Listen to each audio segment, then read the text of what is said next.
Value research Hindi के podcast में आपका स्वागत है। आप सुन रहे हैं फर्स्ट पेज कॉलम, जिसे धीरेन्द्र कुमार ने लिखा है। टैक्स देने वाला ही क्यों ठगा जाता है, जब नियमों के अनुसार चलना निवेश में प्रतिस्पर्धा के लिहाज से नुकसान बन जाता है। पिछले हफ्ते मैंने अपने संपादकीय में घरों की बढ़ती कीमतों के मुद्दे को उठाया था। खासतौर पर यह समझने की कोशिश की थी कि सालाना 20 लाख रुपए कमाने वाले युवा पेशेवर जो भारत के टॉप 5% आमदनी के वर्ग में आते हैं, वो भी क्यों आज गुरुग्राम जैसे शहरों में एक सामान्य फ्लैट नहीं खरीद सकते। जब मैंने कागजों में दर्ज आमदनी और प्रॉपर्टी की कीमतों के बीच फासले को देखा तो साफ हो गया कि कई अदृश्य खरीदार अपने काले धन को रियल एस्टेट में लगाकर इन दामों को गलत तरीके से बढ़ा रहे हैं। यानी असली और ईमानदार घर खरीदारों के लिए खेल पहले से बेईमानों के पक्ष में झुका हुआ है। लोगों की प्रतिक्रिया हैरान करने वाली थी। एक एक पाठक की कहानी ने यह साफ कर दिया कि यह मामला सिर्फ प्रॉपर्टी के दामों तक सीमित नहीं है।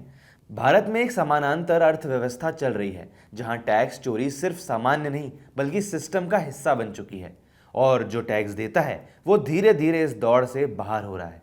ईमानदार टैक्स अदा करने वालों को नुकसानदेह स्थिति झेलनी पड़ रही है, खासतौर पर जब बात संपत्ति बनाने की हो। जो जवाब मेरे पास आए उनमें से कुछ इस तरह थे।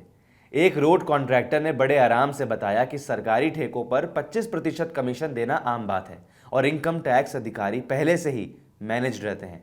एक म्यूचुअल फंड डिस्ट्रीब्यूटर की शिकायत थी कि वो 32% इनकम टैक्स और 18% जीएसटी भरते हैं, जबकि नारियल बेचने वाला हर दिन लाखों के यूपीआई ट्रांजैक्शन से कमा रहा है और उस पर कोई टैक्स निगरानी नहीं है।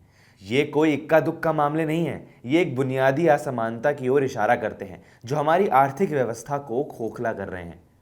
जब आप प्रॉपर्टी, बिजनेस या किसी निवेश के मौके के लिए उन लोगों से मुकाबला कर रहे हो जिनकी टैक्स दर 0 है और आपकी कुल टैक्स देनदारी 50% तक पहुंच रही हो, तो समझ लीजिए ये खेल पहले से ही आपके खिलाफ हो गया है। जब सिस्टम की बनावट ही ऐसी हो कि जो लोग टैक्स चुराते हैं उन्हें ज़्यादा निवेश करने का मौका मिले और जो ईमानदार हैं वो पीछे रह जाएं, तो इसे ही आर्थिक भाषा में एडवर्स सिलेक्शन कहते हैं। जिनके पास निवेश करने के लिए सबसे ज़्यादा पैसा है वे ज़रूरी नहीं कि सबसे ज़्यादा उत्पादक या लायक हों, बल्कि अक्सर ये वो लोग होते हैं जो टैक्स चोरी में माहिर होते हैं। इसी दौरान जिन सैलरी पाने वालों का टैक्स सीधे तनख्वाह से कटता है, वे खुद को निवेश के उन मौक़ों से बाहर पाते हैं जहां उनका मुकाबला बेहिसाब और अघोषित धन जमा करने वालों से होता है। ये स्थिति सिर्फ रियल एस्टेट तक सीमित नहीं है। प्राइवेट इक्विटी, आर्ट मार्केट और पारंपरिक व्यापार में भी कैश का बड़ा रोल है। वो उद्यमी जो हर एक रुपए का हिसाब रखता है उस शख्स से पीछे छूट जाता है जिसकी अकाउंटिंग एक समानांतर दुनिया में चलती है। कई पाठकों ने सुझाव दिए, जैसे कि बड़े मूल्य वाले नोटों को बंद कर देना या एक ऐसा रियल एस्टेट एक्सचेंज बनाया जाए जहां प्रॉपर्टी के डॉक्यूमेंट डीमैट में हो। ये तकनीकी तौर पर फायदेमंद हो सकते हैं, लेकिन असली समस्या सिर्फ टेक्नोलॉजी नहीं, सांस्कृतिक है। हमने टैक्स चोरी को इतना सामान्य बना दिया है कि एक ईमानदार टैक्स अदा करने वाला अब सिद्धांतों वाला इंसान नहीं बल्कि भोला व्यक्ति समझ आता है। हमारी संस्कृति में टैक्स चोरी की स्वीकृति ने पूरी अर्थव्यवस्था में उल्टी तरह के प्रोत्साहन पैदा कर दिए हैं।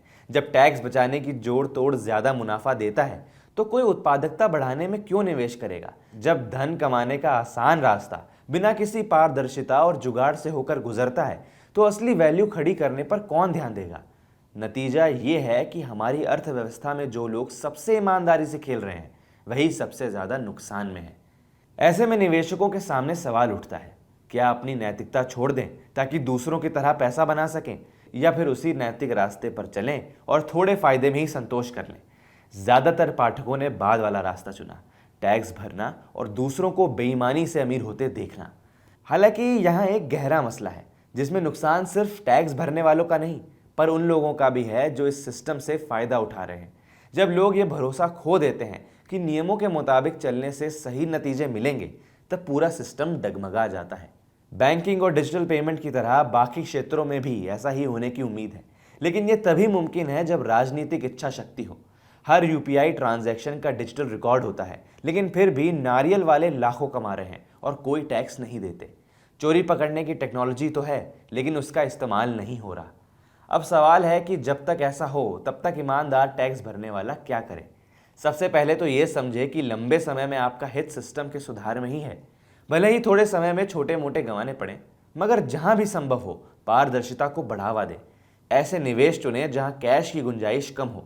म्यूचुअल फंड, लिस्टेड शेयर और बैंक डिपॉजिट अभी भी अपेक्षाकृत साफ सुथरे विकल्प हैं। सबसे अहम बात, अपने सिद्धांतों को कभी ना छोड़ें।